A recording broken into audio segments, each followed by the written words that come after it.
She was hiding in a fallen log den when a Modoc hunter found her and said, "If they ask, say you're with me." Northern California. Autumn of 1878.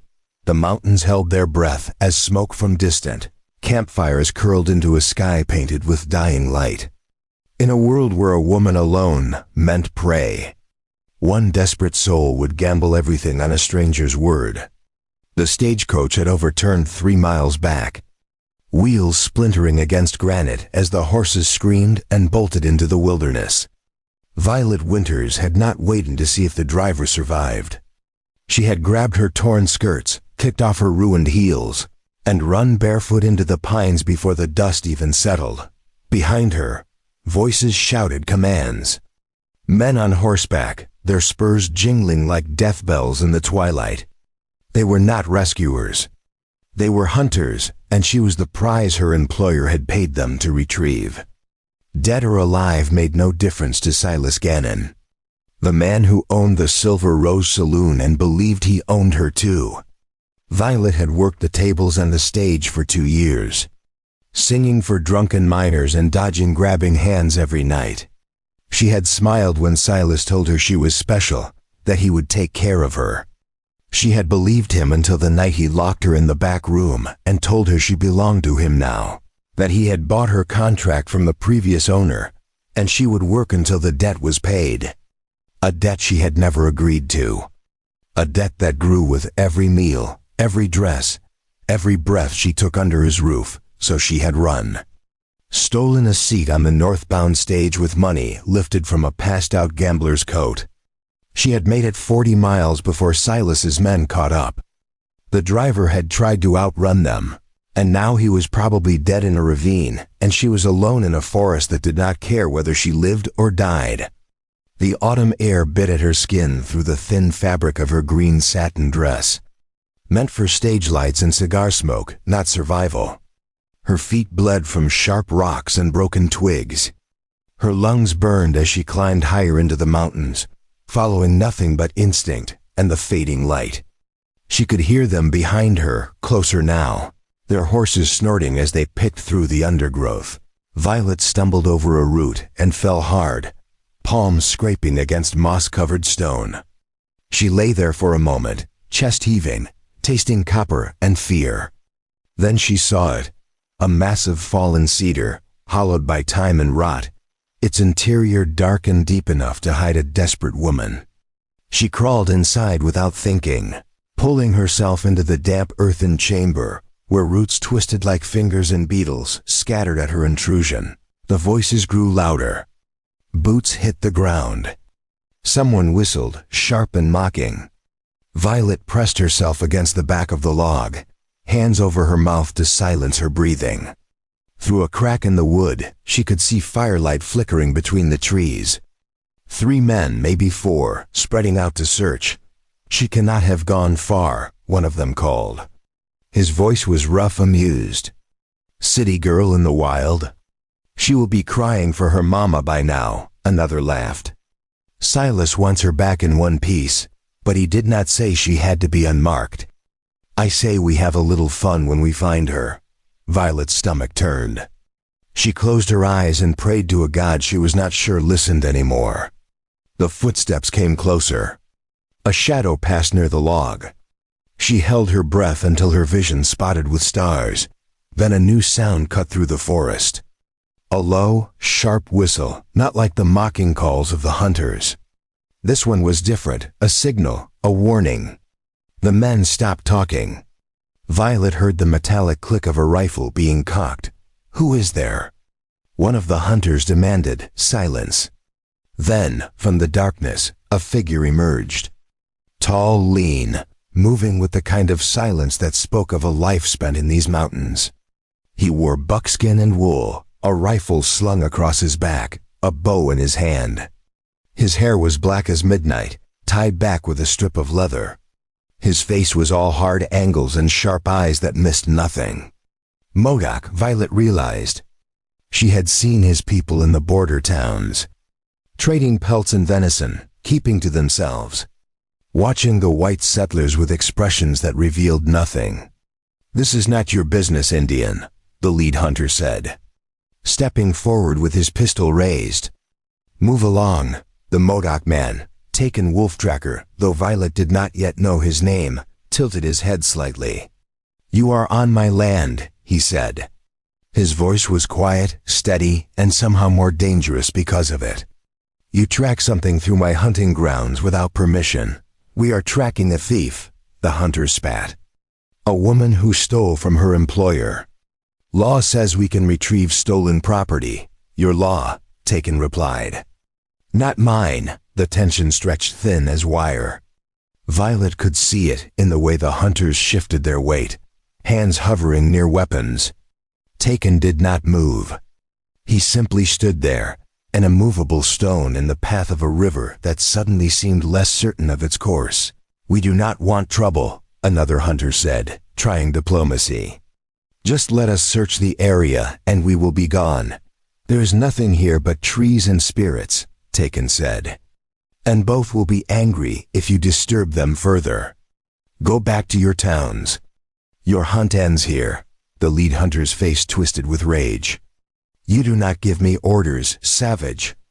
In one fluid motion, Taken had an arrow nocked and drawn, the bowstring pulled taut. The hunters froze. The firelight caught the obsidian arrowhead, sharp enough to split bone. I do not give orders, Taken said softly. I give you a choice. Leave now or stay forever. For a long moment, no one moved. Then the lead hunter spat into the dirt and jerked his head toward the horses. This is not over, he growled. Silas Gannon does not forget. Neither do we. Then remember this, Taken said, lowering his bow but not unstring it. These mountains do not forgive men who hunt for sport instead of need. If you return, you will not leave. The hunters mounted up, cursing under their breath, and rode back down the mountain trail. Their torchlight faded into the distance until only darkness and cricket song remained. Violet stayed frozen in the log, not daring to believe they were truly gone. Her heart hammered so hard she thought it might burst through her ribs. Taken stood still for a long moment, listening. Then he turned his head slightly and spoke to the forest itself. You can come out now. Violet's breath caught. He knew, of course he knew. Men like him did not survive in the wilderness by missing signs. She hesitated, then slowly crawled out of the hollow log, her dress catching on splinters, her hair wild with leaves and dirt.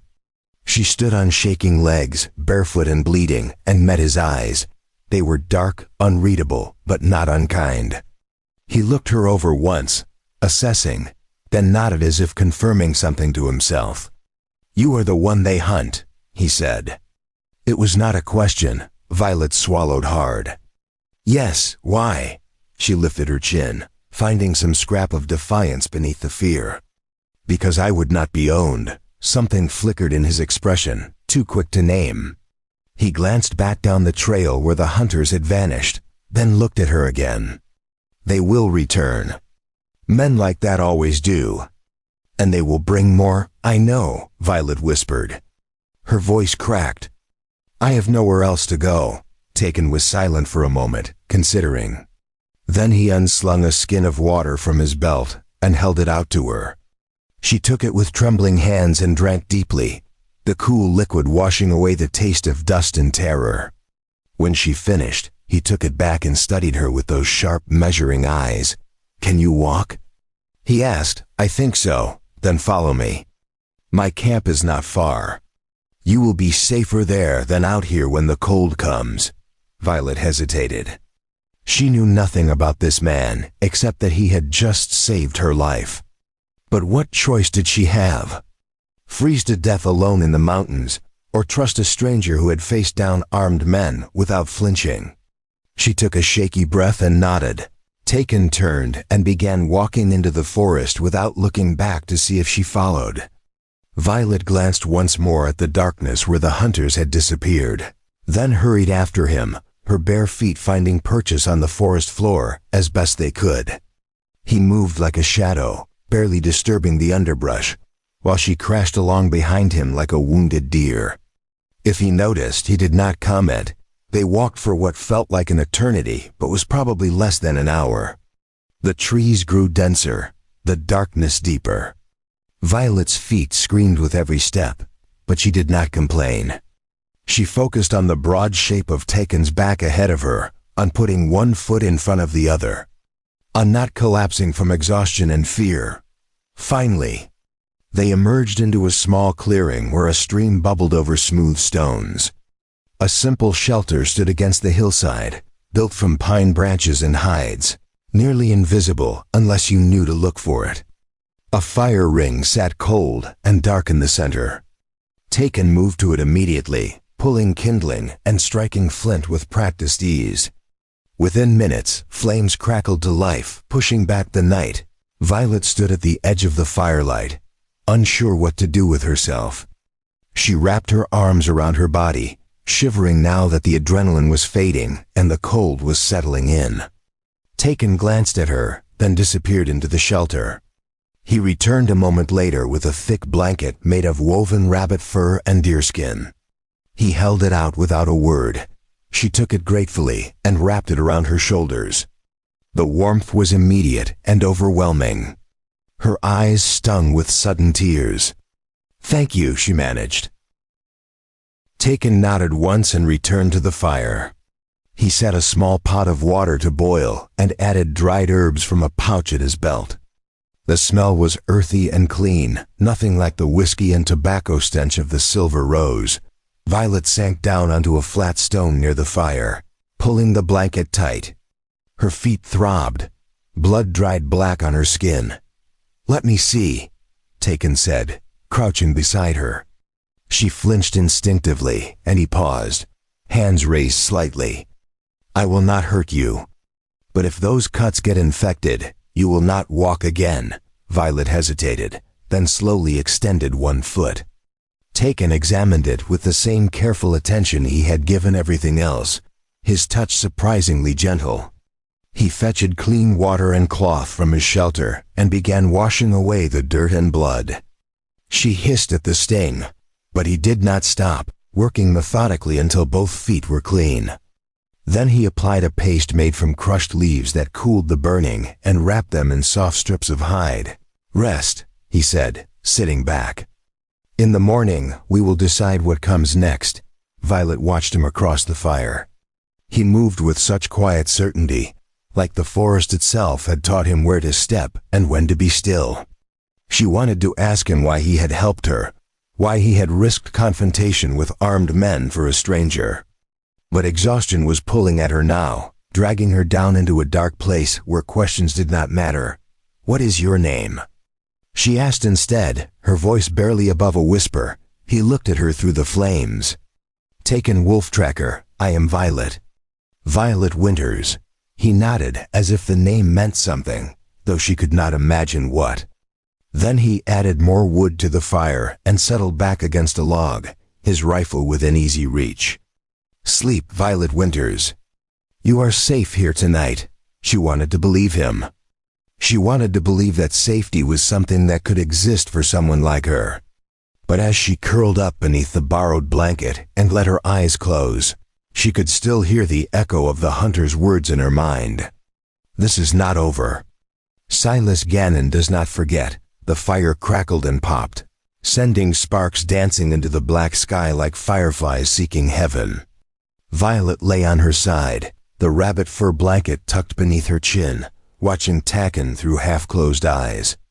He sat motionless as carved stone, his rifle across his knees, his gaze fixed on the darkness beyond the firelight. She wondered if he ever truly slept, or if men like him had learned to rest with one eye open, always listening, always ready. The forest sang its night song around them. Owls called from distant branches, their voices low and mournful. Something small rustled through the underbrush, and somewhere far away a wolf howled, lonely and fierce. The sound made Violet shiver despite the warmth of the fire. In the saloon, danger had worn fancy suits and false smiles. Out here, it wore fur and fangs and moved through shadows. She was not sure which terrified her more. The wolves will not come near the fire, Taken said quietly, as if reading her thoughts. They hunt deer and elk, not people. Unless provoked. And the men? Violet asked. Will they come back tonight? Taken was silent for a moment, his eyes still scanning the darkness. No, they will regroup first, bring reinforcements. They were not prepared to face resistance. Tomorrow, perhaps the day after, they will return with more guns and less patience. Then I should leave, Violet said, pushing herself up on one elbow. I should not bring this trouble to you. Where will you go? Taken asked, his tone matter-of-fact rather than mocking. North to Oregon? The settlements there answer to the same law that sent those men after you. East to the territories? You would not survive the crossing alone. South back to California? That is where they came from. Violet had no answer. She sank back down, feeling the weight of her helplessness press against her chest like a stone. Then what do I do? Taken fed another log to the fire, watching the flames climb and twist. You stay. For now. Until we find a better path. Why would you do that? Violet asked, her voice breaking. You do not know me. You owe me nothing. Those men will come back with more, like you said. They will hurt you because of me. Taken turned his head to look at her fully for the first time since they had sat down. In the firelight, his features were sharp and serious, but there was something else there too, something that reminded Violet of old scars and older grief. 3 winters ago, he said slowly, soldiers came to my village. They said we had to leave our land, that settlers needed it more than we did. My sister refused. She was young, stubborn, like you. She believed the law would protect her because we had done nothing wrong. He paused, jaw tightening. They dragged her from our home and beat her in front of everyone. My father tried to stop them. They shot him. When I tried to fight back, they tied me to a post and made me watch as they burned everything we had built. Our home, our food stores, our history. They left us with nothing but ash and orders to move north by spring. Violet's breath caught. Your sister, she lived, Taken said. But she was never the same. The light went out of her. She stopped speaking, stopped eating. By the time winter ended, she was gone. Not taken by soldiers, but by despair. Sometimes that kills just as surely as a bullet. The silence that followed was heavy with understanding. Violet saw it now, the reason he had stepped between her and those hunters. It was not about her at all. It was about a girl he could not save, a debt he could never repay. A guilt that followed him through these mountains, like a shadow that refused to fade. I am sorry, Violet whispered. Taken shook his head. Do not be sorry.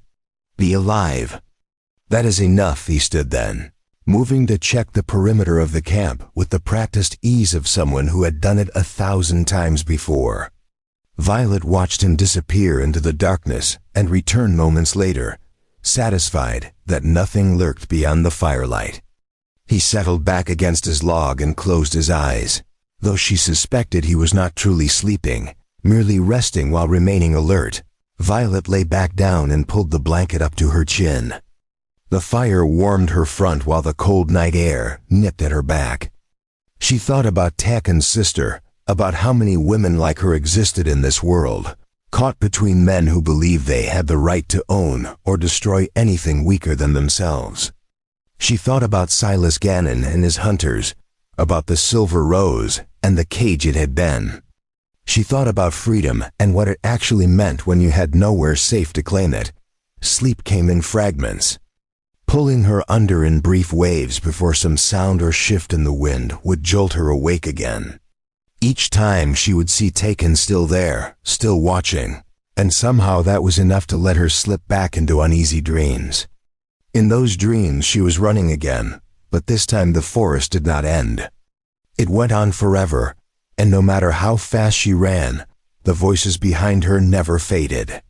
They just kept coming, kept calling her name, kept promising her that she could never escape what she was born to be. When dawn finally broke, pale and cold, Violet woke to find Taken already up and moving. He had caught fish from the stream and was cooking them over the rebuilt fire. The smell made her stomach clench with sudden hunger. She could not remember the last time she had eaten anything more substantial than stale bread and watered-down soup. Taken glanced at her as she sat up. "Eat," he said, handing her a piece of cooked trout on a flat stone.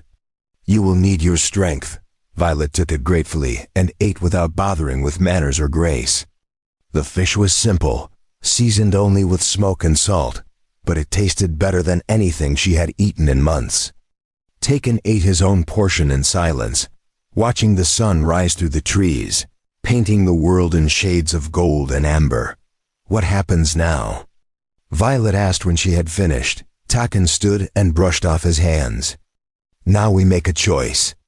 If those men return and find you here, they will take you.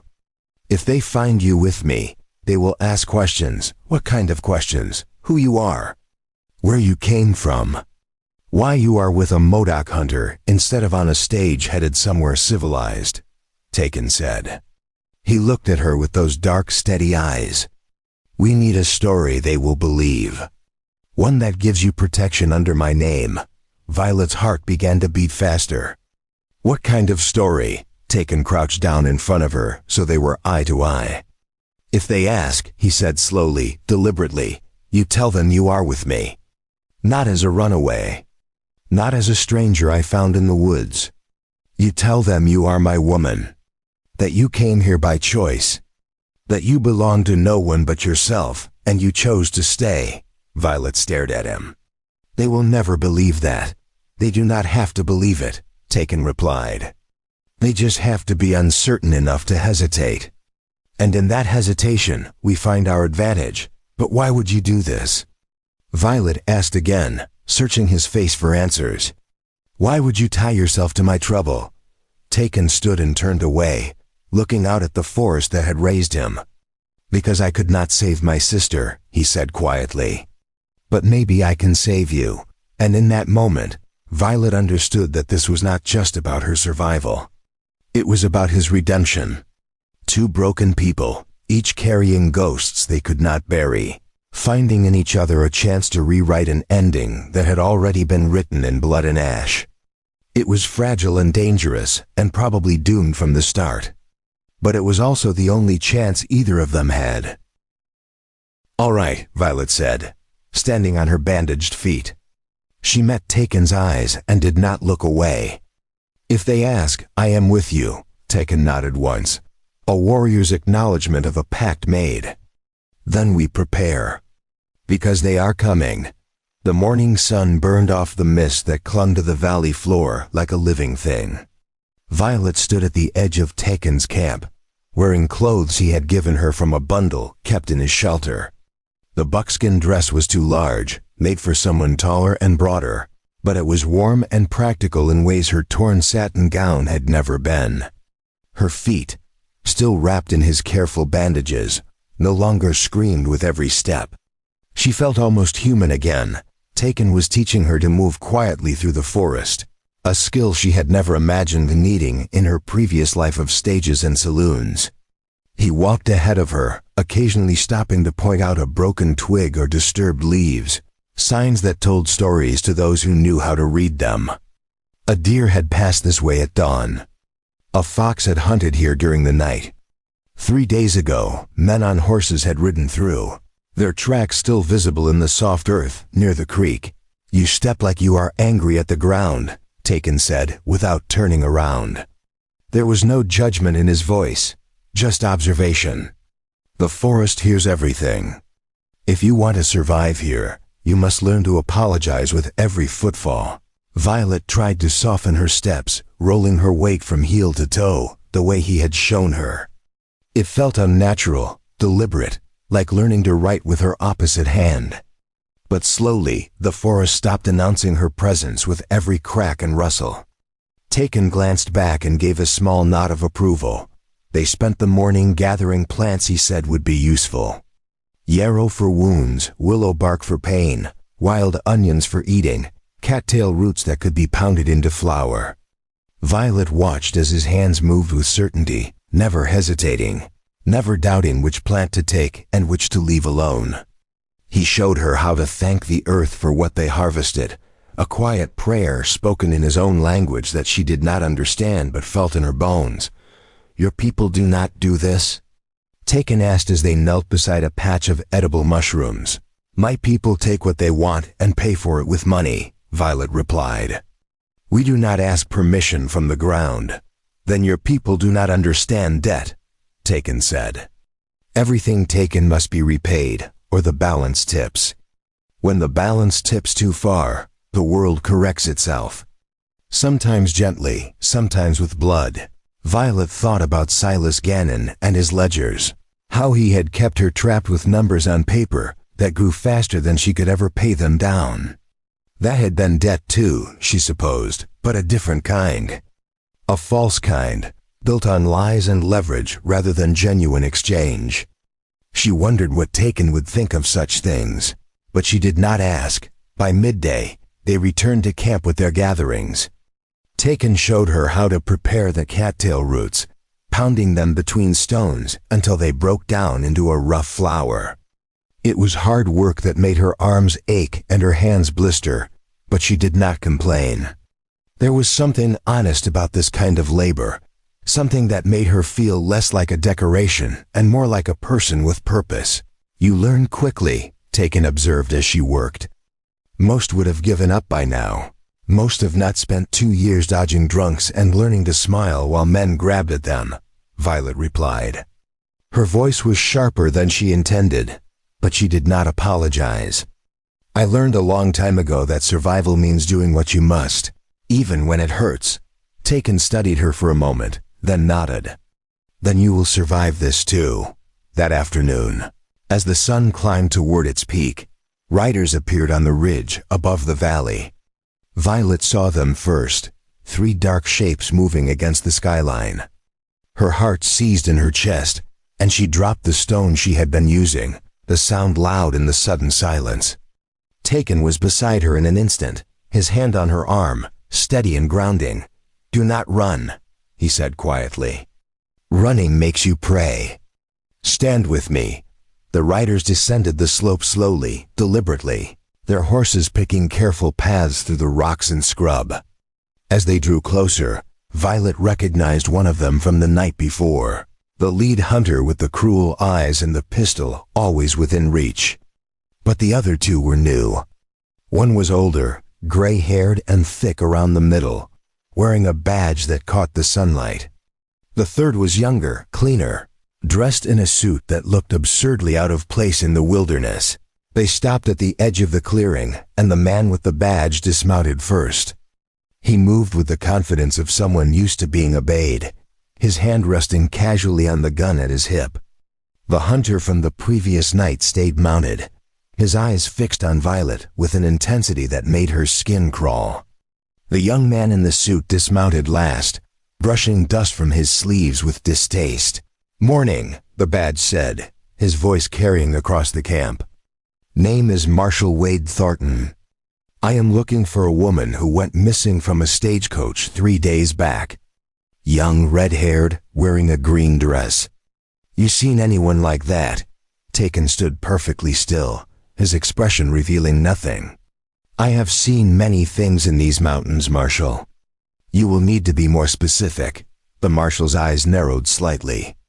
"Do not play games with me, Wolf Tracker. I know you are out here. Your people always are. But this is official business. A young woman is in danger, and I need to know if you have seen her." "Define danger," Taken replied evenly. The young man in the suit stepped forward, his face flushed with irritation. "I am Richard Caldwell, attorney representing Mr. Silas Gannon of Sacramento. The woman in question is Miss Violet Winters, an employee who fled her legal obligations and stole property in the process. Mr. Gannon has every right to retrieve what belongs to him." "People do not belong to other people," Taken said, his voice dropping to something dangerous. "Not even in your laws. She signed a contract," Caldwell snapped. "She owes a debt. That makes her accountable under territorial law." Now I will ask you one more time. Have you seen this woman? Violet felt Taken's hand slide to the small of her back. A subtle pressure that said, "Stay calm, trust me, let me handle this." She took a breath and stepped forward, moving to stand beside him rather than behind him. All three men turned their attention to her immediately. "I am Violet Winters," she said, her voice stronger than she felt. "And I am not missing. I am exactly where I choose to be." The hunter grinned, leaning forward in his saddle. "Well, now, there she is." Before we jump back in, tell us where you're tuning in from, and if this story touches you, make sure you're subscribed, because tomorrow I've saved something extra special for you. "Told you I tracked her right, Marshal. She is just where I said she would be, hiding with the Indian." "I am not hiding," Violet said, lifting her chin. "I am staying." Marshal Thornton's expression shifted from business to confusion. "Ma'am, are you saying this man took you against your will?" "No," Violet said firmly. "I am saying I came here of my own choice, and I am staying of my own choice. I owe Silas Gannon nothing. The debt he claims I signed for was manufactured through fraud and coercion. I never agreed to be bound to him." Caldwell pulled a folded paper from his coat pocket and waved it like a weapon. "This contract says otherwise. Your signature is right here, Miss Winters. Legal and binding. You agreed to work for Mr. Gannon until your debt was satisfied, and you left before that debt was paid. That makes you a thief. That makes him a liar," Violet shot back. "He added charges I never incurred, inflated prices for things I never received, and when I questioned him, he locked me in a room and told me I would never leave until I accepted my place. Is that what your law protects, Mr. Caldwell? The right of men to imprison women with false debts and pretty words?"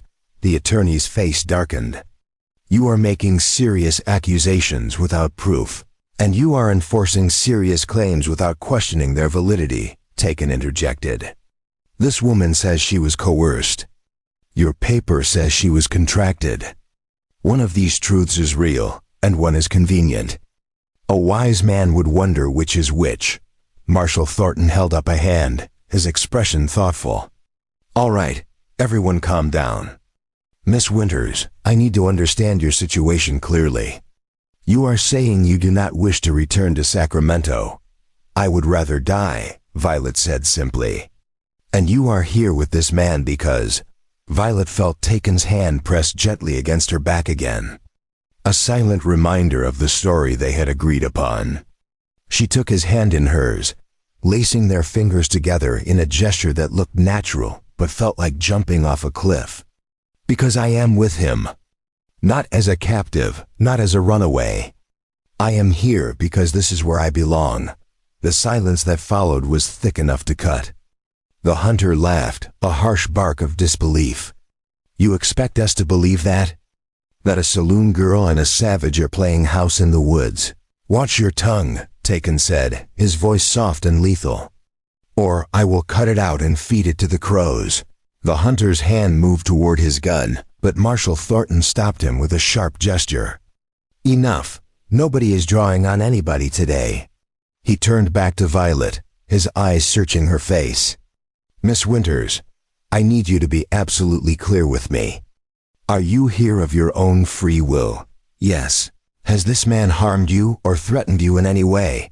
"No. He saved my life." The marshal looked between them, clearly trying to piece together a puzzle that did not fit his expectations. "And you intend to stay here in these mountains with him?"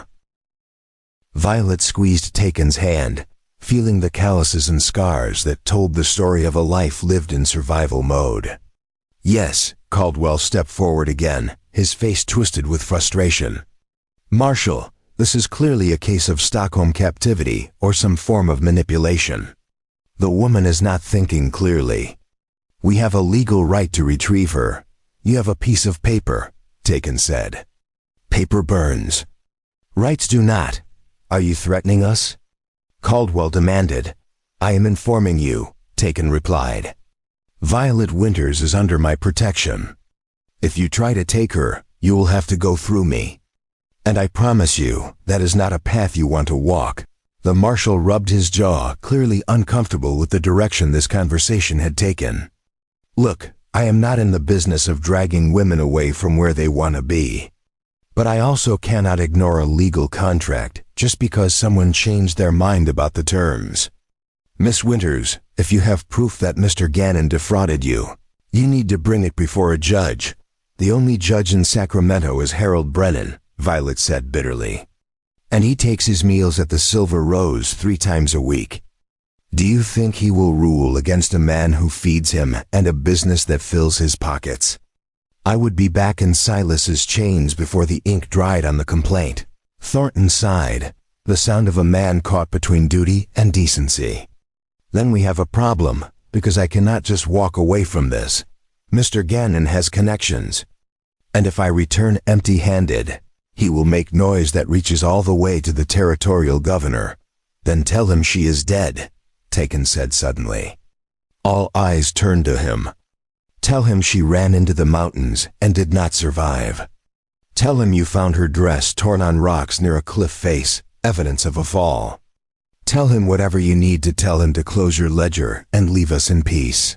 You are asking me to lie in an official report, Thornton said slowly.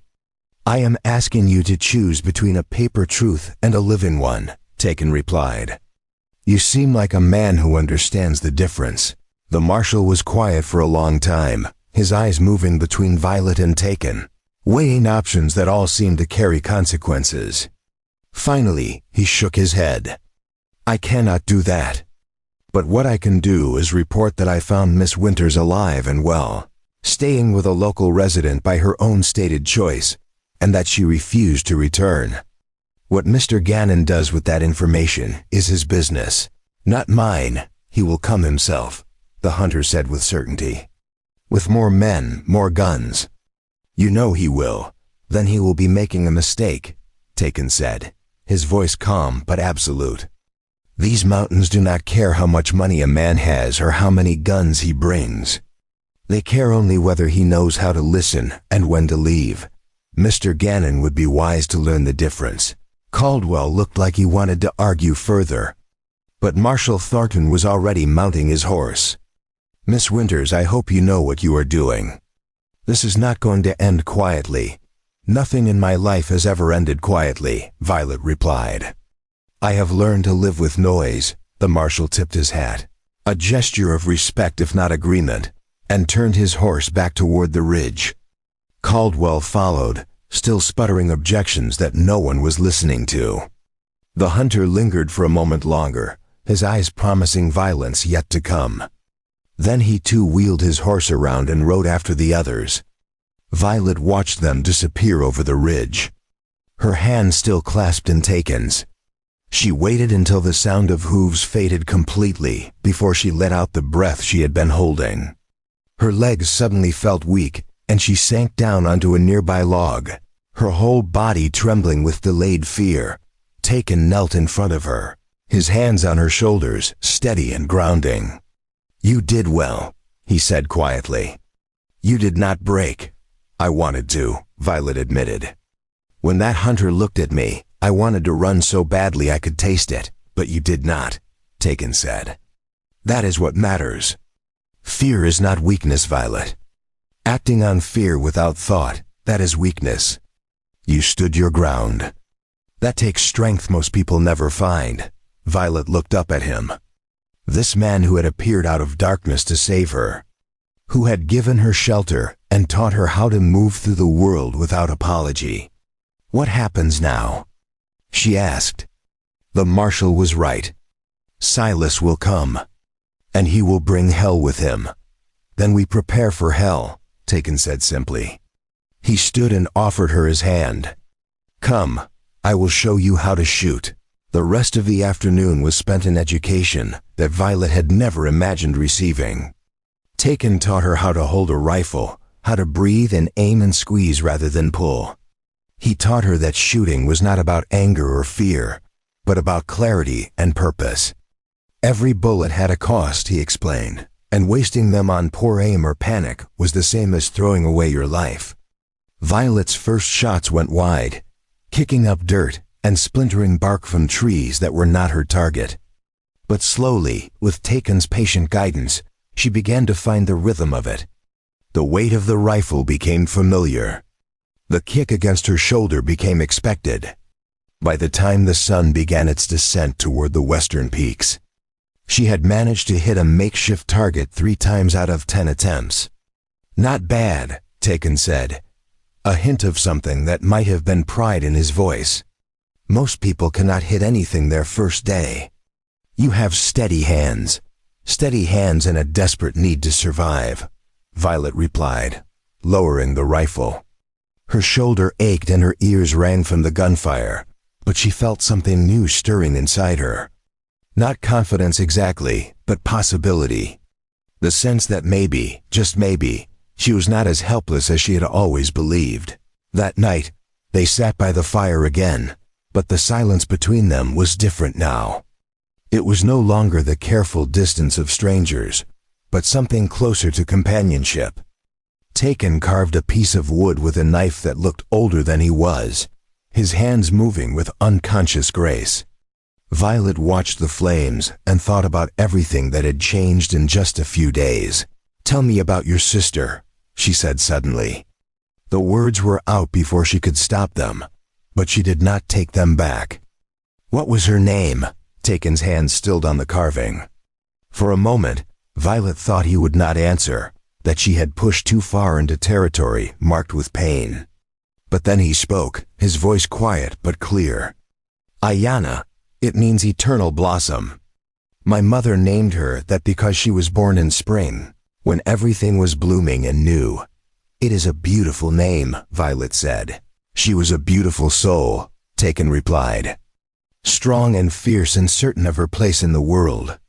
She believed that if we were good, if we followed the rules and caused no harm, we would be left in peace. She could not understand that some people do not care about right or wrong. They only care about what they can take." Violet understood that lesson all too well. "I am sorry you lost her. I am sorry I could not save her," Taken said. "I was tied to a post, forced to watch everything burn, and I could do nothing but scream until my voice was gone. When they finally cut me loose, I tried to find her, but she had vanished into the chaos. When I finally did find her, weeks later, she was alive but empty. Like someone had reached inside and stolen her spirit." He set down the carving and looked at Violet across the flames. "That is why I will not let them take you. Not because you remind me of her, but because I know what happens when good people stand by and let evil have its way. The world does not balance itself. We have to balance it." Violet felt tears prick at her eyes, hot and unexpected. "What if we cannot stop them? What if Silas brings too many men, too many guns? Then we will face them anyway," Taken said. "Because the alternative is letting fear decide how we live, and that is not living at all. That is just waiting to die," Violet nodded, wiping at her eyes with the back of her hand. She stood and walked around the fire to sit beside Taken, close enough that their shoulders touched. He did not pull away. They sat like that for a long time, two damaged people sharing warmth and silence while the forest sang its ancient songs around them. Somewhere in the darkness, an owl called out, its voice both mournful and defiant. Violet thought it sounded like a promise and a warning all at once. Tomorrow would bring new challenges, new threats, new reasons to run or fight or break. But tonight, she was not alone.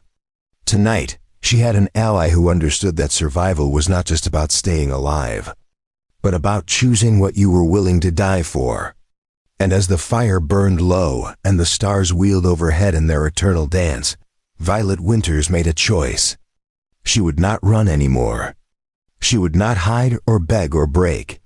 She would stand, and if standing meant falling, then she would fall on her own terms, with her eyes open and her voice loud. Because Taken was right. The world did not balance itself, it would have to balance it.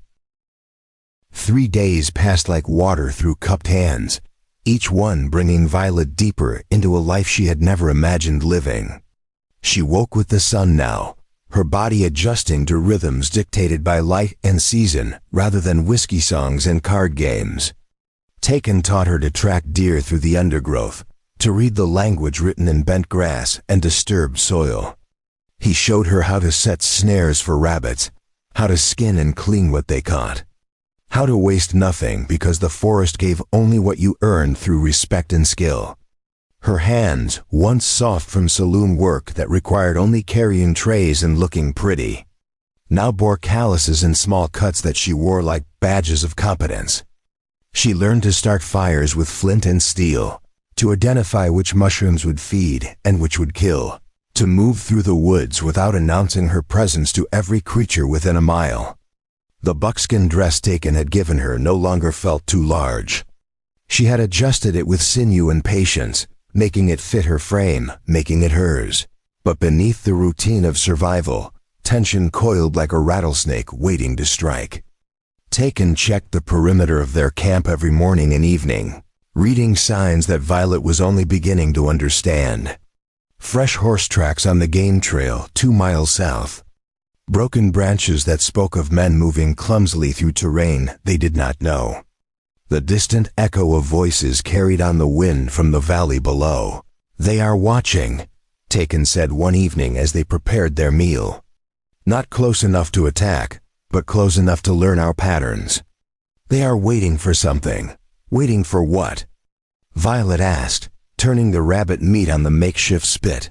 "Reinforcements. Or orders, or the right moment when our guard is down," Taken replied. He sharpened his knife against a whetstone, the rhythmic scraping sound somehow both soothing and ominous. "Silas Gannon is not a patient man, but he is a careful one. He will not move until he is certain of victory." Violet stirred the pot of wild onions and roots, watching the steam rise into the cooling air. "How do you know so much about men like him?" "Because I have fought men like him before," Taken said. "During the war between your people, I scouted for the Union Army, not because I believed in their cause, but because they promised to protect Modoc land if we helped them. They lied, of course. But I learned many things about how white men think, how they fight, how they justify taking whatever they want and calling it righteousness." He tested the edge of his knife against his thumb, nodded in satisfaction, and slid it back into its sheath. "Gannon will come with overwhelming force because men like him cannot imagine losing to people they consider beneath them. He will bring guns and men and the weight of law he has purchased with gold. And he will expect us to surrender because in his mind, there is no other logical choice. But we will not surrender," Violet said. It was not a question. "No," Taken agreed. "We will not."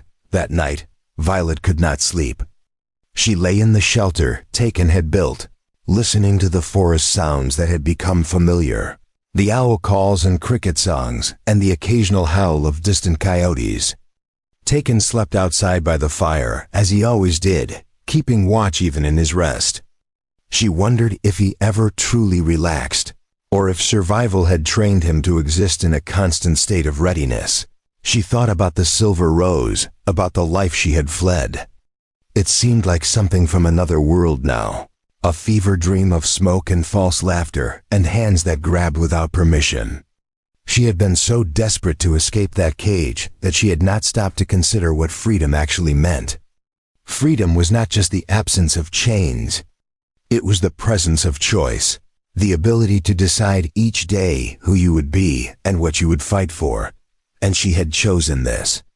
Chosen Taken, chosen these mountains, chosen a life that made no sense by the standards of the world she had left behind. She was a saloon girl playing at being a frontier woman, learning skills she had no business knowing, preparing for a violence she had spent her whole life avoiding. It should have felt absurd. Instead, it felt right. The next morning brought visitors of a different kind. Violet was gathering water from the stream when she heard voices, light and musical, speaking in a language she did not understand. She froze, her hand reaching instinctively for the knife Taken had given her. But before she could move, 3 figures emerged from the tree line, 2 women and a young boy, all Modoc, dressed in a mixture of traditional and traded clothing. The older woman had silver streaking her dark hair and eyes that seemed to see through skin and bone to whatever truth lay beneath. The younger woman carried a basket of herbs and roots, her movements graceful and assured. The boy, perhaps 8 or 9 years old, clutched a small bow and looked at Violet with open curiosity. The older woman spoke, her words flowing like water over stones. Violet shook her head helplessly.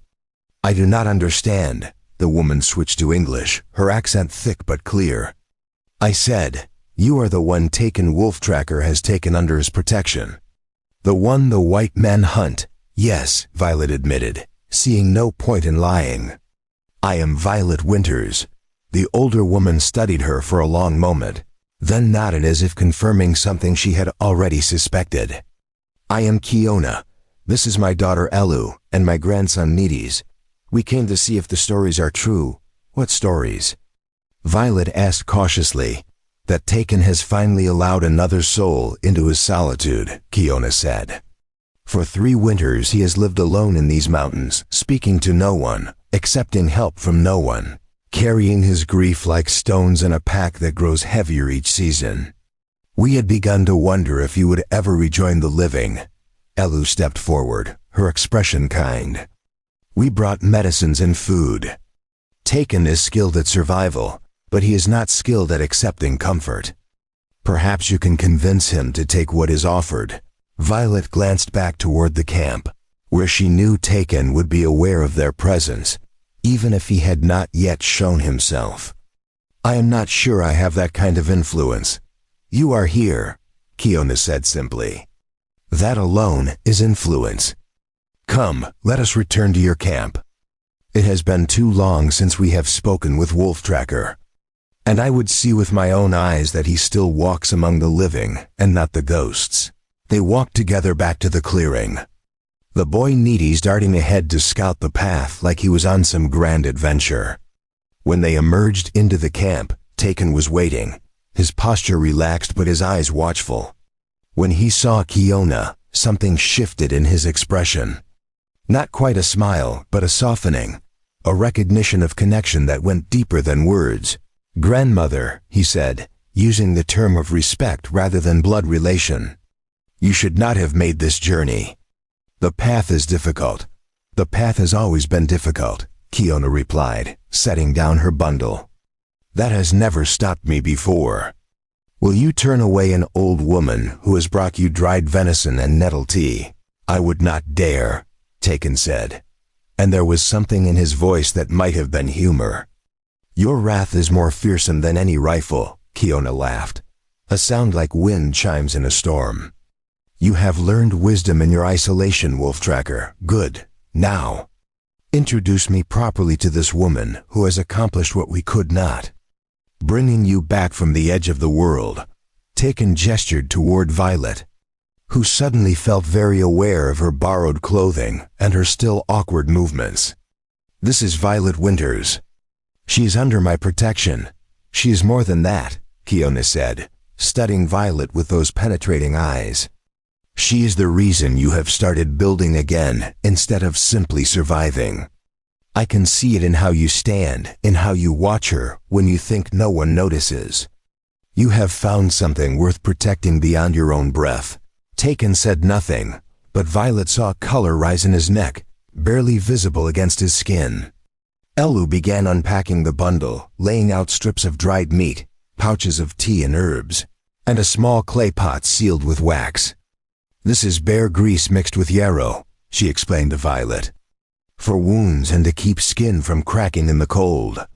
Winter comes early in these mountains." Needies approached Violet shyly, holding out a small carved figure of a wolf. "My uncle made this before he went away," the boy said in careful English.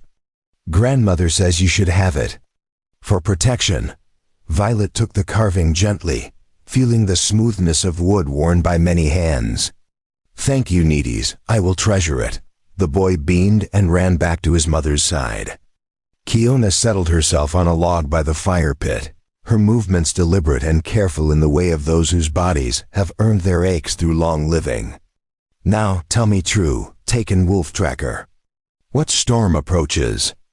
I have seen men in the valleys below, asking questions in the trading posts, offering gold for information about a red-haired woman and the Indian who hides her.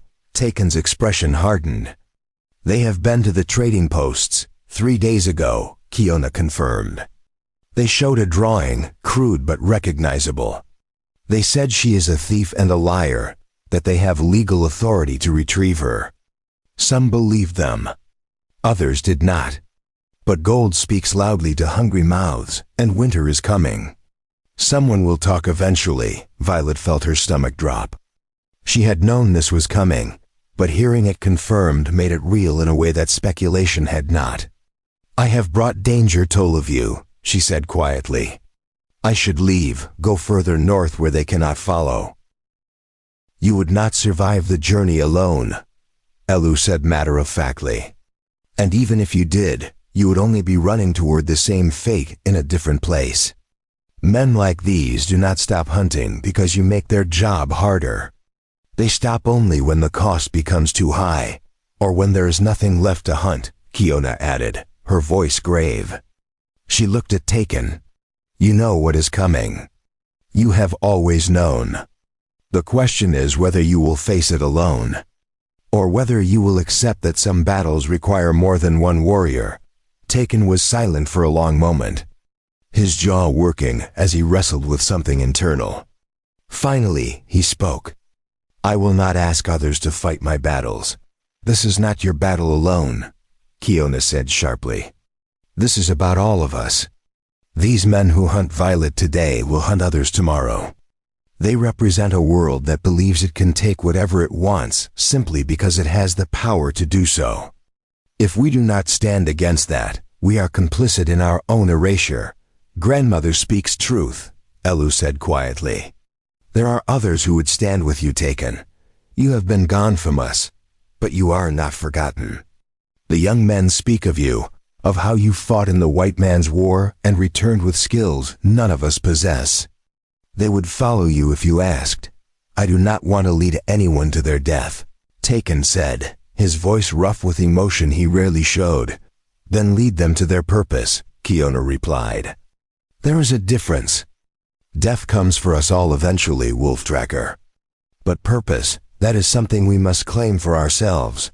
The conversation continued through the morning. Kiona and Elu sharing news from the scattered Modoc communities that still clung to their traditional lands, despite increasing pressure to relocate. They spoke of families struggling to feed themselves as game grew scarce, of young people caught between worlds that wanted nothing from them but compliance or disappearance. They spoke of hope, too, small and fragile but persistent, the kind that grew in harsh soil because it had no other choice. Needy showed Violet how to string a small bow he had made from willow branches, his young hands surprisingly skilled. She learned that his father had died 2 winters ago in a hunting accident, that Elu had raised him alone with Kiona's help, that he dreamed of becoming a great hunter like the uncle he barely remembered. She listened and learned and felt the weight of all these interconnected lives. All these people who existed in the spaces between the world she had known and the world Taken inhabited. When the sun began its descent, Kiona stood with some effort, accepting Elu's steadying hand. We must return before dark. The path is treacherous in twilight. Taken walked them to the edge of the clearing, speaking quietly with Kiona in their shared language. Violet could not understand the words, but she understood the body language, the way Kiona gripped his arm, the way he bowed his head in respect or perhaps acceptance. When they finished, Kiona turned to Violet. You have stirred something in him that we thought was dead, the old woman said. Whether that is blessing or curse remains to be seen. But know this, Violet Winters. If you stand with Taken, you stand with all of us. We do not abandon our own, even when they are not born of our blood. Violet felt tears prick her eyes at the unexpected acceptance. I do not deserve such kindness. Kindness is not about deserving, Kiona replied.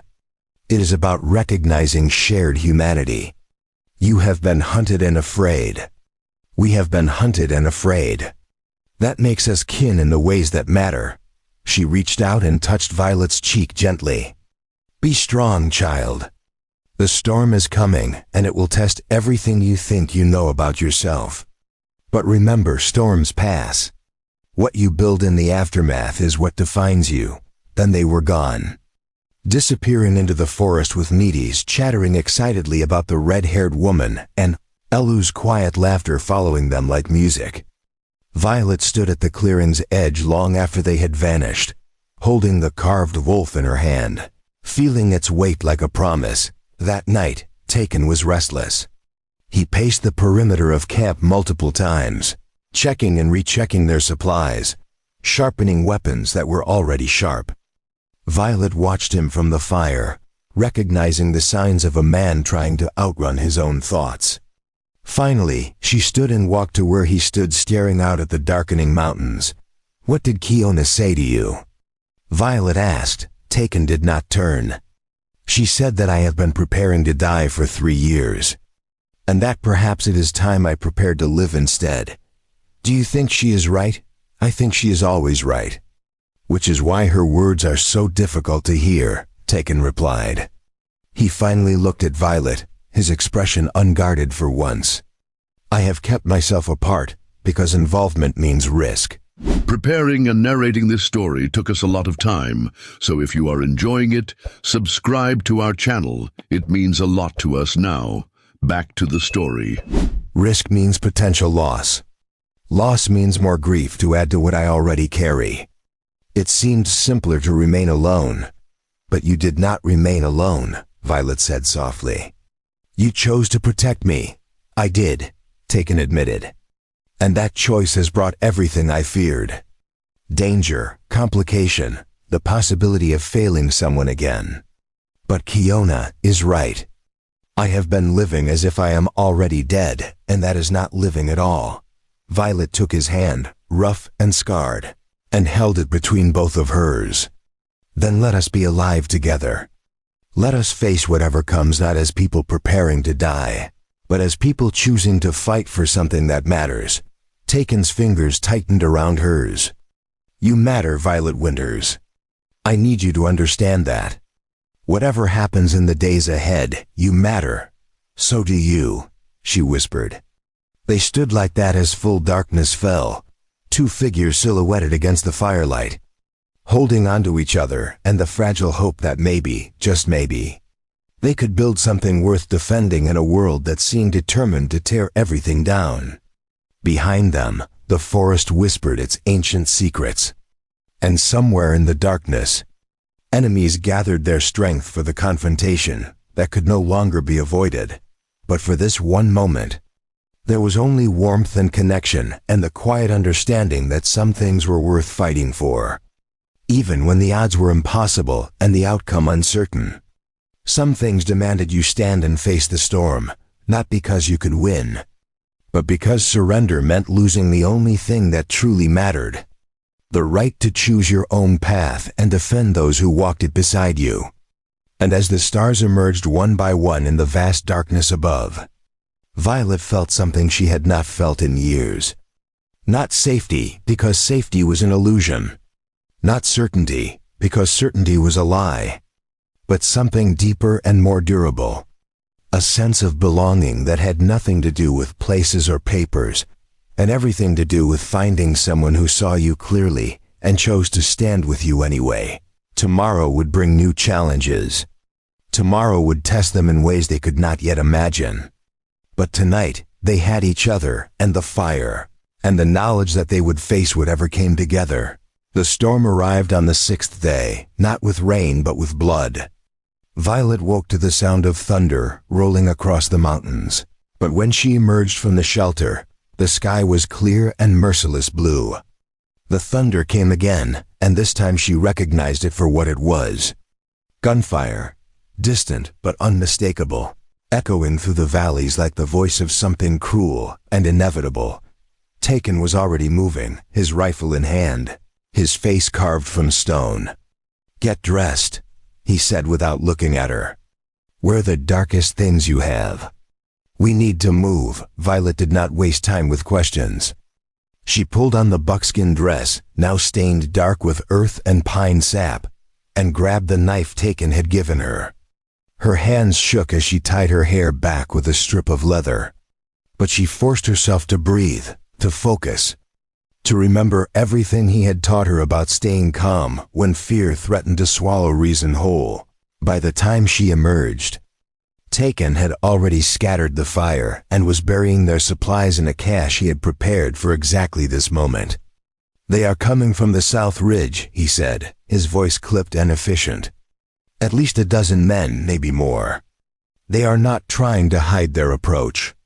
They want us to know they are coming. Why would they do that?" Violet asked, helping him cover the last of their supplies with leaves and branches. "Because they want us to run," Taken replied. "They have positioned men on the northern trails. This is not a hunt anymore. This is a trap, and we are standing in the middle of it." Violet felt ice slide down her spine. "Then what do we do?" Taken stood and scanned the tree line with eyes that missed nothing. "We do not give them what they expect. They think we will run north or try to hide here. Instead, we go west through the ravine. It is difficult terrain, too steep for horses. If we move fast and stay quiet, we can reach the old mining tunnels before they realize we are gone. And then what?" Violet demanded, her voice rising despite her best efforts to stay calm. Taken looked at her, and for the first time since she had known him, she saw something like fear in his eyes. Not fear for himself, but fear for her. Fear of failing again. Fear of watching another person he cared about be destroyed by forces he could not control. "Then we survive," he said. "One more day, one more hour, one more breath. That is all we can do." They moved through the forest like ghosts, Taken leading and Violet following in his footsteps, literally placing her feet where his had been to minimize their trail. Behind them, the sounds of men grew louder, voices calling to each other, the crash of bodies moving through underbrush without care or skill. They were confident, these hunters, certain that numbers and guns would overcome anything two desperate people could muster in defense. The ravine was worse than Violet had imagined. The slope dropped away at an angle that made her stomach lurch, loose shale sliding beneath every step, waiting to send the unwary tumbling into the rocky stream far below. Taken moved down it with the confidence of someone who had walked this path before, finding handholds in roots and rock that seemed invisible until he showed her where to grip. Halfway down, Violet's foot slipped. She gasped as she started to slide, scrabbling for purchase on stone that offered nothing but smooth betrayal. Taken's hand shot out and caught her wrist, his grip iron strong, pulling her back against the slope. They stayed frozen like that for a heartbeat, both breathing hard, both aware of how close she had come to falling. "I have you," Taken whispered. "Trust me, Violet." "I have you," she nodded, unable to speak past the fear choking her throat, and they continued down. By the time they reached the bottom, Violet's hands were scraped raw and her legs trembled with exhaustion, but they had made it. The ravine floor was narrow, barely wider than a wagon, with walls of stone rising on either side like the ribs of some ancient beast. Water trickled through the center, cold and clear, singing over rocks that had been worn smooth by centuries of passage. Taken led her upstream, moving quickly now that they were on more level ground. The ravine twisted and turned, hiding them from anyone who might look down from above, but also trapping them in a corridor with limited escape routes. Violet tried not to think about what would happen if Silas's men discovered where they had gone and simply waited at either end like spiders at the edges of a web. After what felt like hours but was probably only minutes, the ravine opened into a wider space where centuries ago, men had come seeking gold and found only disappointment. The old mining tunnels gaped in the hillside like empty eye sockets, their wooden supports weathered and sagging but still standing. Taken approached the largest entrance cautiously, checking for signs of recent use or collapse. "Inside," he said, and Violet did not hesitate. The tunnel swallowed them into darkness that pressed against her eyes like a physical weight. She heard Taken moving ahead of her, heard the scrape of flint and steel, and then blessed light bloomed as he lit a small torch he had pulled from somewhere in his pack. The flame pushed back the darkness enough to reveal rough-hewn walls and a floor littered with the debris of abandoned dreams. "How far back does it go?" Violet asked, her voice echoing strangely in the enclosed space. "Far enough," Taken replied. "There are multiple chambers and at least 2 other exits that I know of. If they find us here, we will have options. If they do not, we wait until nightfall and slip away while they search elsewhere." They moved deeper into the tunnel, past old pickaxes and broken sluice boxes, past the skeletal remains of hope that had died in darkness. The air grew colder and damper, carrying the mineral smell of deep earth and forgotten years. Finally, Taken stopped in a chamber where multiple tunnels intersected, creating a natural defensive position where they could see anyone approaching from several directions. He set the torch in a crack in the wall and began checking his weapons. Rifle loaded, knife sharp, bow strung and ready. Violet watched him work, recognizing the ritual of it. The way preparing for violence seemed to calm him rather than agitate him. She wondered what it had cost him to become this person. This warrior who moved through danger like other men move through morning routines. "Teach me," she said suddenly.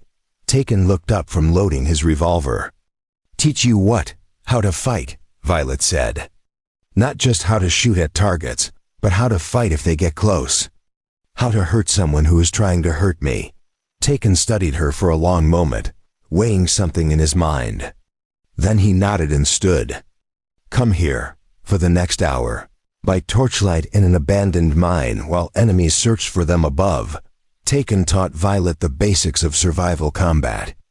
Not elegant or sporting, but brutal and practical. Where to strike to disable rather than kill. How to use her smaller size as an advantage rather than a weakness. How to break a grip. How to use momentum against an attacker. How to fight dirty because honor was a luxury for people who were not desperate. "If a man grabs you like this," Taken demonstrated, catching her wrist, "most people pull away. That is instinct, but it is wrong. You step in instead, closer than he expects, and you drive your other hand up into his throat or eyes or nose. Anywhere soft, anywhere that makes him let go and gives you time to run." Violet practiced the movements until her muscles burned and sweat soaked through her dress despite the underground chill. Taken was patient, but demanding, making her repeat each technique until it became muscle memory rather than conscious thought. "In a real fight, you will not have time to think," he explained. "Your body must know what to do before your mind catches up." They were resting, sharing water from Taken's canteen when they heard it. Voices echoing down one of the distant tunnels, distorted by stone but unmistakably human. Taken's hand went immediately to his rifle. He gestured for Violet to move behind him, to stay silent, to prepare for whatever came next. The voices grew closer, accompanied by the scrape of boots on stone and the flickering glow of multiple torches. Violet counted at least 4 distinct voices, all male, all speaking with the casual confidence of men who believed they held all the advantages. She pressed herself against the cold stone wall and tried to slow her breathing, tried to become invisible through will alone. "They came this way, I am telling you," one voice insisted. "The tracks lead straight to this ravine, and there is no way out except through these old tunnels. So we flush them out," another voice replied, harder and more certain. "Set fires at the back exits, smoke them forward, pick them off when they run." "Simple. Boss wants the girl alive," a third voice cautioned. He was very specific about that. "We can kill the Indian, but she goes back breathing. Then we will be careful," the hard voice said. "But if she gets caught in the crossfire, well, accidents happen. Gannon will understand." Taken's jaw clenched so tight Violet could see the muscle jump beneath his skin. His finger moved to the trigger of his rifle, and she knew with absolute certainty that he was calculating ranges and angles, deciding which men to drop first if shooting started. She also knew that 4 against 1, even with surprise on their side, were terrible odds. And if there were more men outside waiting, it would be suicide. The voices were almost upon them now. Close enough that Violet could hear individual footsteps, could smell the tobacco smoke clinging to their clothes. Taken raised his rifle slowly, silently, sighting down the barrel at the tunnel opening where any moment now armed men would appear. But before they arrived, another sound cut through the underground darkness. A rumbling, low and ominous, that seemed to come from the stone itself. Dust began to fall from the ceiling, and the ground beneath Violet's feet trembled. The men in the tunnel shouted in alarm, their voices suddenly sharp with fear rather than confidence. "Cave in!" Someone screamed. Get out now." The rumbling grew louder, becoming a roar that drowned out everything else. Taken grabbed Violet and pulled her toward one of the side tunnels, away from the main chamber where the ceiling was beginning to crack and collapse. They ran through darkness punctuated only by the failing light of the dropped torch. Ran while behind them, the mountain seemed to tear itself apart in rage or judgment. They burst out into daylight through a narrow exit Violet had not even known existed, stumbling onto a rocky shelf high above the ravine floor. Behind them, a cloud of dust and debris exploded from the tunnel mouth, carrying with it the screams of men who had not been fast enough or lucky enough to escape the collapse. The entire hillside seemed to shift and settle, ancient timbers giving way at last to the weight they had held for decades. Tekken pulled Violet away from the edge, both of them coughing on dust that burned their lungs and coated their skin in gray powder. They moved along the shelf until they found a place where they could climb higher, away from the devastation below. Neither spoke until they reached a vantage point where they could see the ravine entrance and the chaos unfolding there. Men poured out of the tunnels in disorder, some carrying wounded companions, others just running in blind panic. At least 2 bodies lay unmoving in the debris field, crushed by falling stone or suffocated by gust. The neat trap they had laid had become a disaster of their own making. Their confidence turned to confusion and fear in the space of minutes. Was that natural? Violet asked, her voice hoarse from dust and shock. Taken shook his head slowly. No, those mines have been stable for 30 years. Someone brought them down deliberately, but who? Her question was answered by movement on the ridge above the ravine. Figures emerged from the tree line, not the suited hunters or badge-wearing marshals, but Modak warriors dressed for war. Violet counted at least 8 of them, maybe more, led by a young man with a rifle slung across his back and determination written in every line of his posture. As she watched, he raised his hand in a signal that Taken seemed to understand. "Kiona," Taken said softly, something like awe in his voice. She called them. She gathered the young warriors and brought them here. Below, the surviving hunters were regrouping, trying to mount some kind of organized response. But they were shaken and disoriented, caught between the collapsed tunnels behind them and the armed Modak warriors appearing on the ridges around them. The balance of power had shifted in a way none of them had anticipated. The young Modak leader called out in English, his voice carrying across the ravine with authority. "You have hunted on our land without permission. You have threatened our people and disturbed our peace. Now you will leave, or you will die here. Choose quickly." One of the hunters, braver or more foolish than the others, raised his rifle. The shot echoed through the ravine, striking stone near where the young warrior stood. He did not flinch. Instead, he gave another signal, and suddenly the ridges came alive with arrows, a dozen at least, flying with deadly accuracy.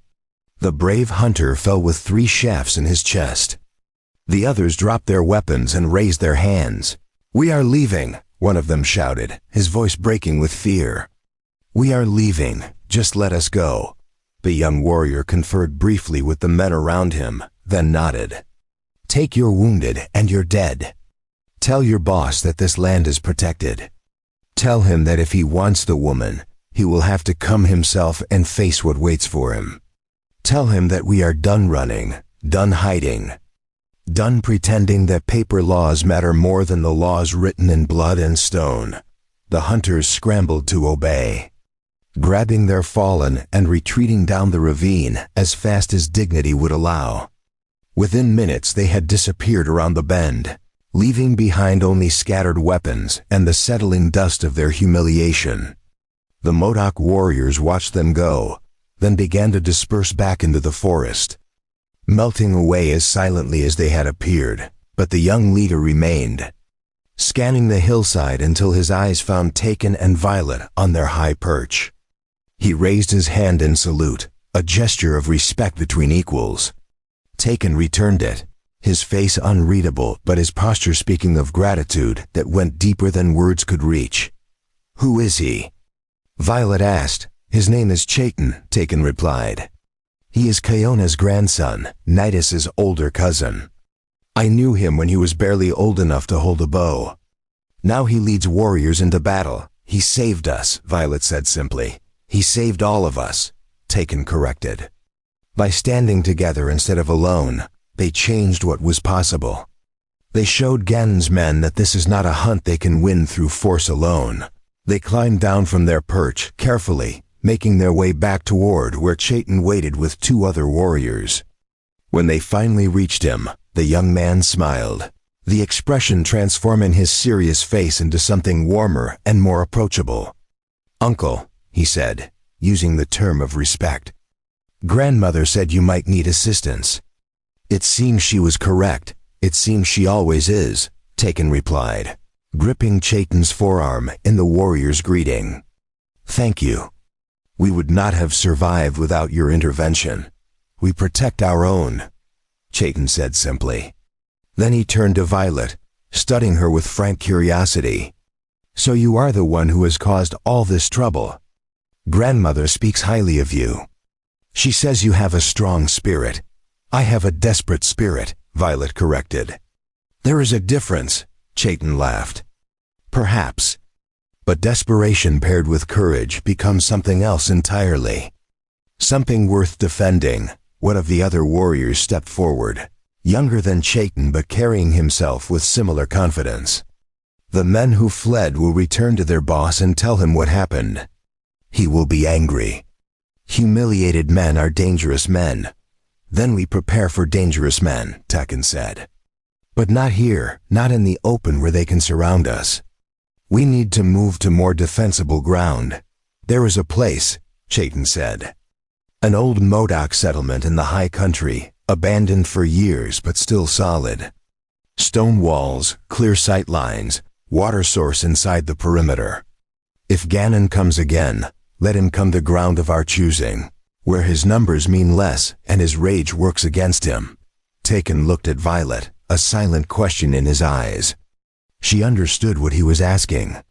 This was a choice, a commitment to stand and fight rather than continue running.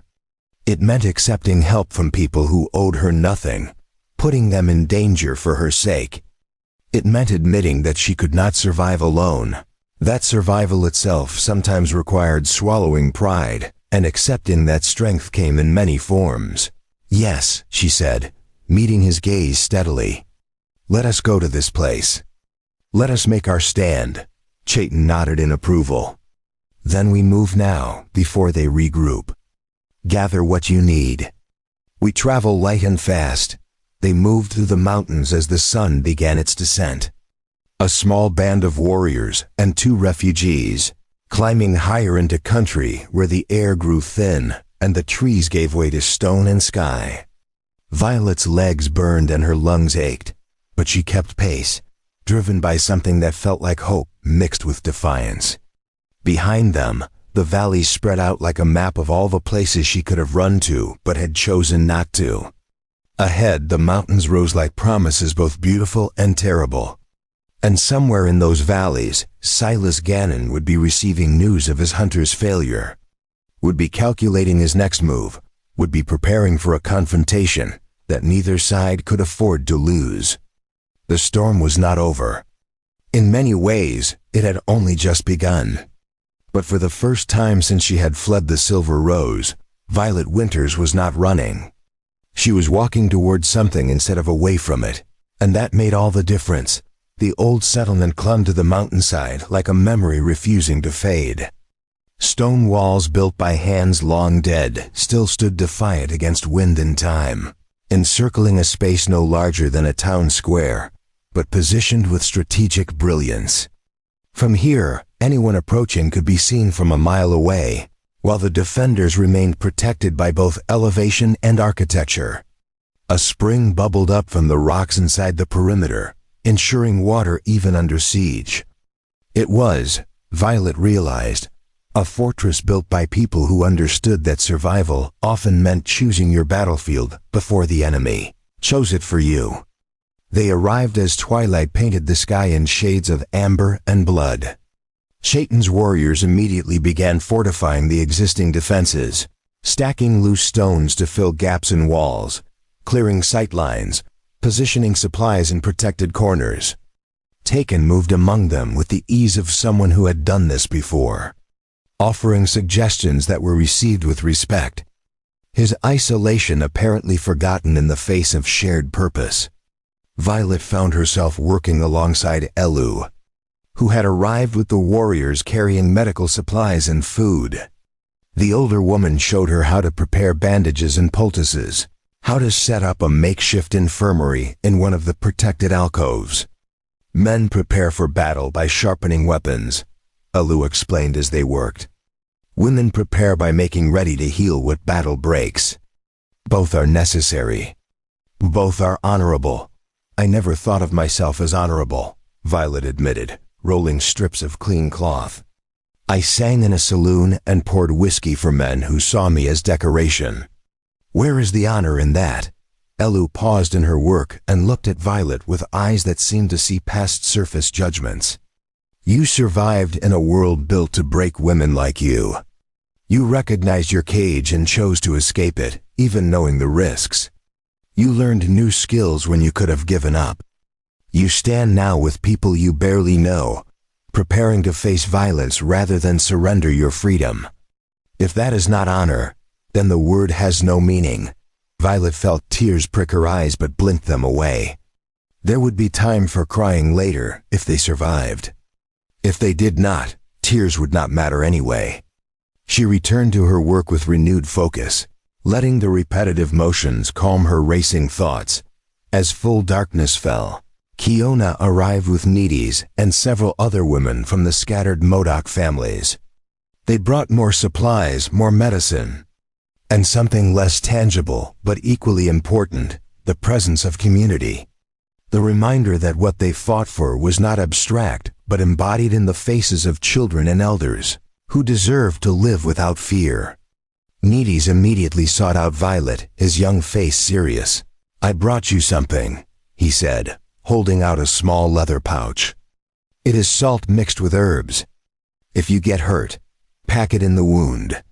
It will hurt worse than the injury itself, but it will keep the infection away. Violet took the pouch carefully, touched by the gesture. Thank you, Needies. You are very brave to be here. The boy shook his head. I am not brave. I am scared. But my uncle says being scared and doing what must be done anyway is the truest kind of courage. So I am trying to be scared and useful at the same time. Violet smiled despite the weight pressing on her chest. Then we are alike, you and I, scared and useful together. That night, they gathered around a carefully shielded fire, eating dried meat and journey bread while Chayton outlined what they knew and what they expected. Scouts report that Gannon himself is coming, he said without preamble. He left Sacramento 2 days ago with at least 20 armed men. They will arrive by tomorrow afternoon, perhaps sooner if they push through the night. 20 men, one of the younger warriors said nervously. We have 8 fighters, and only Uncle Taken and I have real combat experience. Numbers are not everything, Taken replied from where he sat checking his rifle. We have position, preparation, and purpose. They have anger and arrogance. History shows which advantage tends to prevail. History also shows that determined men with guns can overwhelm smaller forces no matter how well positioned. Chaitin countered, not arguing but acknowledging reality. We need to be clear about what we face. Some of us may not survive tomorrow. Silence followed this statement, heavy and honest. Violet looked around the circle at faces illuminated by firelight, young and old, all bearing the weight of a choice they had made to stand rather than hide. She thought about Silas Gannon, imagined him riding through the night toward this place, convinced that his money and his men and his sense of ownership gave him the right to take whatever he wanted. She thought about all the time she had smiled and served and stayed silent while men like him treated her as less than human. "I want to speak," she said suddenly, surprising herself. All eyes turned to her. "I need to say something before tomorrow comes." Taken nodded encouragement. Violet stood, her legs unsteady, but her voice finding strength. "You do not owe me this. Any of you. I am not Modoc. I am not your family. I brought this trouble to your land, and you have every right to turn me over to Gannon and let me face whatever consequences he intends. But you have chosen to stand with me instead, to risk yourselves for someone you barely know. I need you to understand that I see that. I honor that.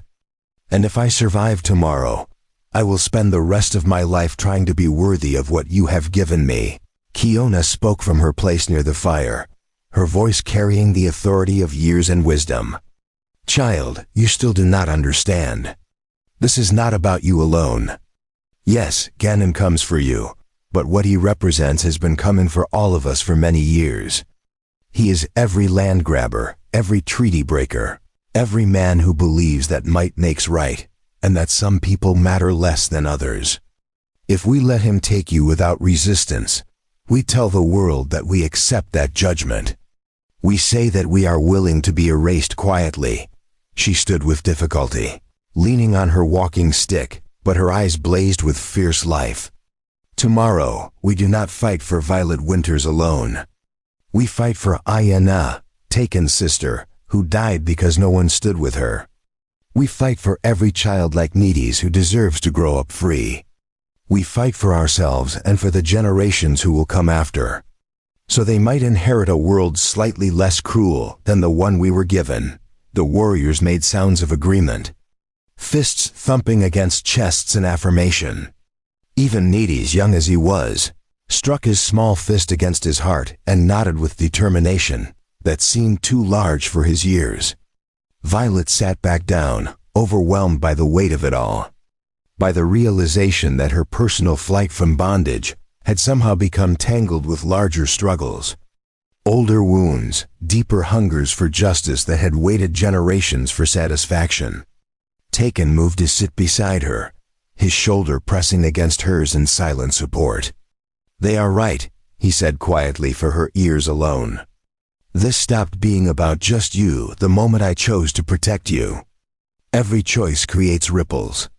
We cannot control where they travel, only how we face the waves when they return." "I am afraid," Violet whispered. "Good," Taken replied. "Fear keeps you alert. It is only when fear paralyzes that it becomes the enemy." They sat together in the firelight while plans were made and duties assigned. Chaitin positioned his warriors at key points along the walls, each with clear fields of fire and fallback positions. Taken would take the highest point, where his rifle skills could be used to maximum effect. The women and needies would remain in the protected center, ready to tend wounded or fight if the walls were breached. It was a plan built on hope and desperation in equal measure, as the others settled into uneasy rest, taking sleep where they could find it before dawn. Violet found herself unable to close her eyes.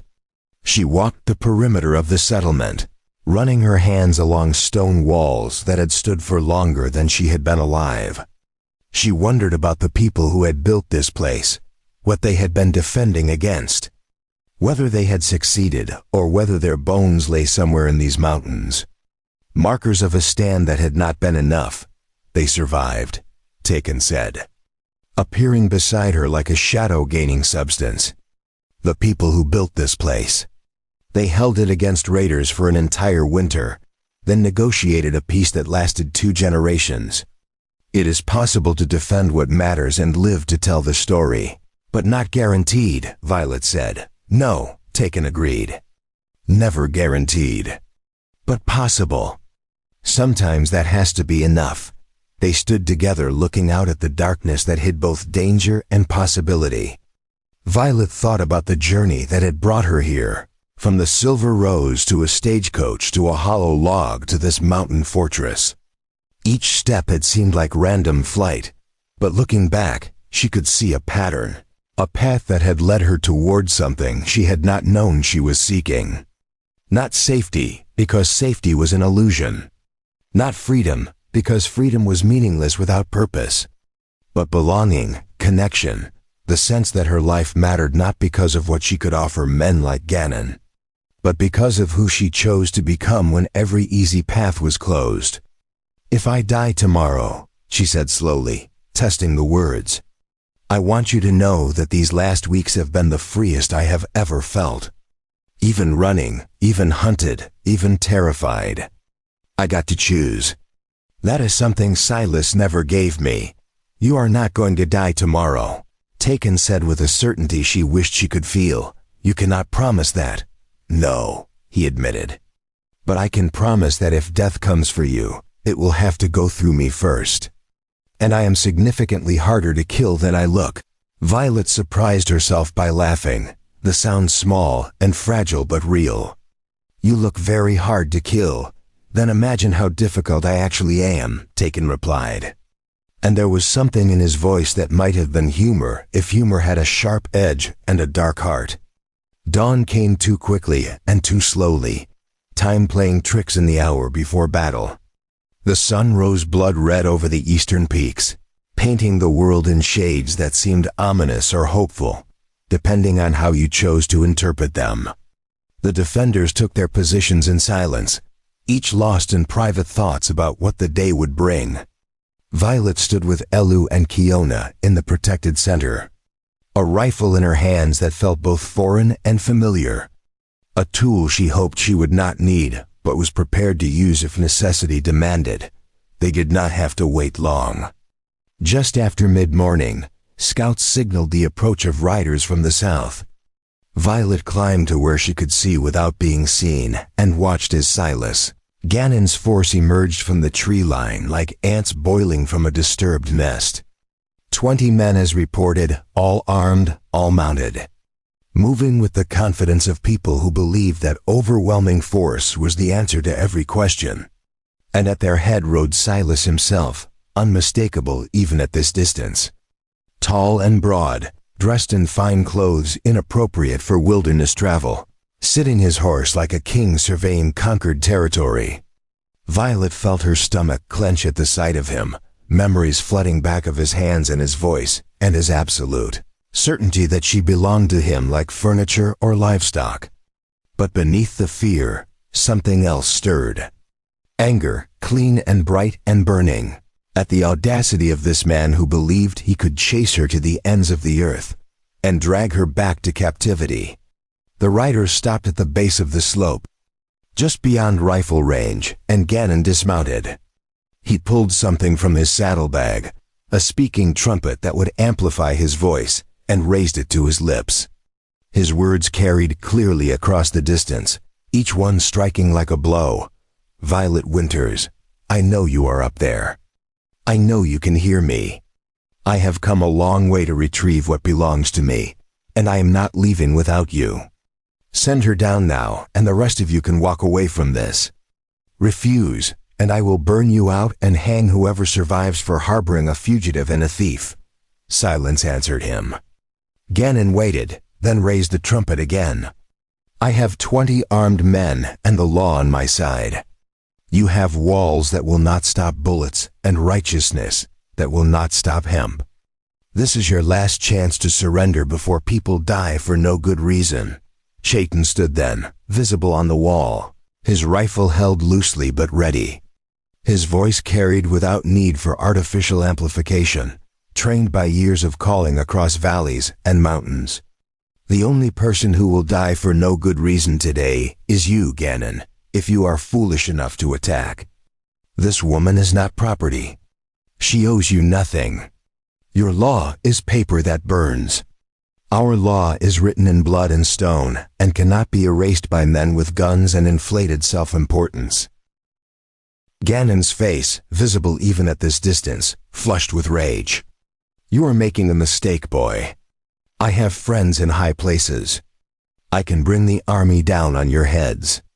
I can have every Modoc in these mountains rounded up and shipped to reservations where you will rot until you forget what freedom tastes like. Then bring them, Chaitin called back. Bring your army and your friends and all the might you can muster. We will still be here, still standing, still refusing to pretend that your paper matters more than our lives. You want the woman? Come and take her. But know that every step you climb toward us might be your last. For a long moment, Ganon stood frozen, his face a mask of fury and disbelief that anyone would dare defy him so openly. Then he turned and barked orders to his men. They dismounted and began moving up the slope in a loose skirmish line, using trees and rocks for cover, advancing with the caution of professionals who understood that overconfidence killed. The battle for the mountain settlement was about to begin. The first shot came from Taken's rifle, a deliberate warning that struck the ground 3 feet in front of the lead attacker. The man froze, and Ganon's advance halted as his men realized that the high ground advantage was not theoretical, but lethal. Chaitin called out again, his voice carrying absolute conviction. Turn back now, Ganon. This is your last chance to leave with your life. But Silas Ganon had not built an empire by accepting defeat, and pride would not let him retreat before a handful of Modoc warriors and a runaway saloon girl. He roared orders to his men, and they surged forward, rifles raised, convinced that numbers would overwhelm preparation. They were wrong. What followed was not the pitched battle Ganon expected, but a brutal lesson in tactical disadvantage. Every time his men found cover and tried to advance, arrows and carefully aimed rifle fire drove them back. The stone walls absorbed their bullets while defenders remained protected, picking their shots, making every round count. Within minutes, 3 of Ganon's men lay wounded on the slope, and the rest had retreated to reconsider their strategy. Violet watched from her position, heart hammering, rifle ready but unused. She saw Taken reload with mechanical precision, saw Chaitin coordinate his warriors with hand signals, saw Elu preparing to treat the wounded who would inevitably come. The choreography of violence unfolded with terrible beauty, each person knowing their role, executing it without hesitation. This was what it meant to stand together against impossible odds, not glory or heroism. Just grim determination and the refusal to surrender what mattered, hours passed in stalemate. Ganon's men made several more attempts to advance but were driven back each time. As afternoon stretched toward evening, Violet saw Ganon pacing at the base of the slope, gesturing angrily, clearly arguing with someone. Then movement, riders approaching from the south, not reinforcements but something else entirely. A man in a marshal's uniform, accompanied by 2 deputies, riding hard. Marshal Thornton dismounted and confronted Ganon, their argument visible even at this distance.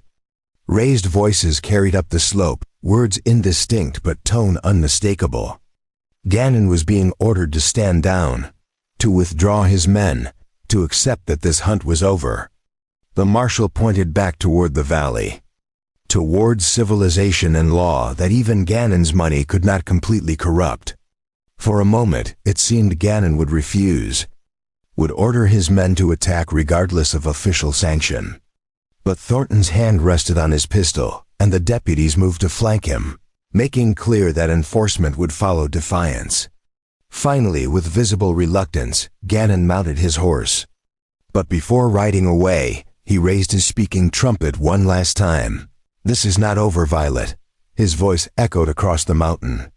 "You can hide in these rocks with your savages, but the world is bigger than one mountain.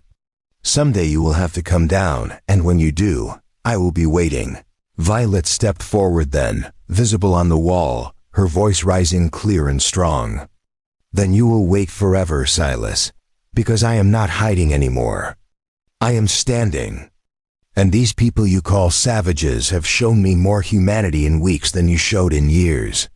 I choose them. I choose this mountain. I choose freedom over your gilded cage. And if you are fool enough to return, you will find that some things are worth dying for. And that makes them impossible to defeat." Gannon's face contorted with rage. But Marshal Thornton was already turning his horse, giving him no choice but to follow or face arrest himself. Slowly, the armed men retreated down the slope, gathering their wounded, leaving behind dropped weapons and shattered pride. They disappeared into the tree line, and for the first time in what felt like forever, silence returned to the mountain. The defenders did not celebrate. Too exhausted and too aware of how close they had come to bloodshed that would have stained this ground red. Instead, they tended wounds, repaired defenses damaged by gunfire, and sat together as the sun descended toward the western peaks. Violet found herself beside Taken, both of them too weary for words. Just breathing the same air and being grateful for the continued privilege of breath. "It is over," Violet said finally. "Testing the words, for now," Taken replied. "Men like Gannon do not forget. But today, we won something more important than a battle. We proved that resistance is possible, that standing together changes what can be taken from us.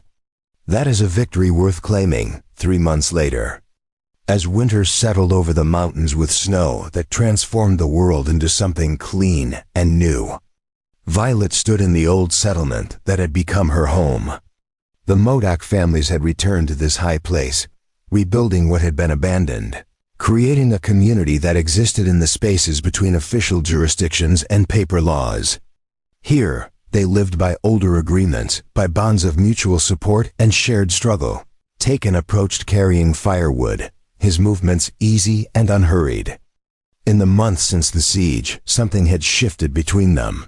Barriers falling away until what remained was simply two people who had chosen each other through trial and adversity. No grand declarations, no formal ceremonies. Just the quiet accumulation of shared days and the understanding that some bonds required no official sanction to be real. "Kiona wants to know if you are ready," Taken said. Setting down the wood, Violet nodded, touching the dress Elu had made for her. Simple buckskin decorated with beadwork that told the story of a woman who had run toward freedom and found family. Today, the community would gather to recognize what everyone already knew. That Violet Winters and Taken Wolftracker were bound not by paper but by choice renewed each morning when they woke and decided again to stand together.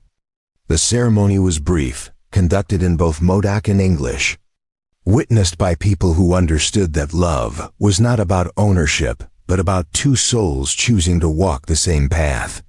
Kiona blessed them with words older than the mountains, and Chaitin sang a song of warriors who found peace, and Netis presented them with a carving of two wolves running side by side. As night fell and the community celebrated with food and stories around fires that pushed back the winter darkness, Violet stood with Taken looking out at stars that seemed close enough to touch. She thought about the girl who had jumped from a train in a torn wedding dress, terrified and desperate. That girl seemed like someone from another life. Someone who had not yet learned that freedom was not a destination, but a choice made daily, sometimes hourly, to refuse the cages others built and to defend the space where you could be fully human. "Do you regret it?" Taken asked quietly. "Giving up the easier path," Violet laughed, the sound carrying genuine joy. There was no easier path. There was only survival disguised as life. This, what we have built here, this is living. Difficult and uncertain and sometimes terrifying, but real. I would not trade it for all the safety in the world. Taken pulled her close, and they stood together watching the stars wheel overhead in their ancient dance. Below them, the valleys held towns and laws and men like Gannon who would never understand what they had found in these high places. But up here, in the thin air where the peaks touched sky, a different kind of law prevailed. The law of chosen family, of loyalty earned through shared struggle, of love that asked nothing but gave everything.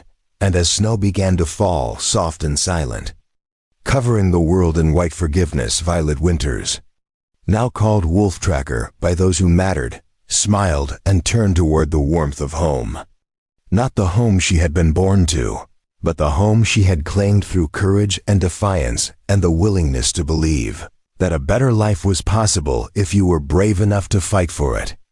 Behind them, the mountains stood eternal, witness to endings that were also beginnings, to stories that refused to follow expected paths, to the truth that freedom was never given but always taken, defended, and cherished by those who understood its true cost and infinite value.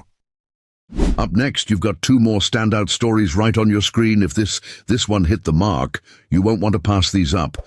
Just click and check them out.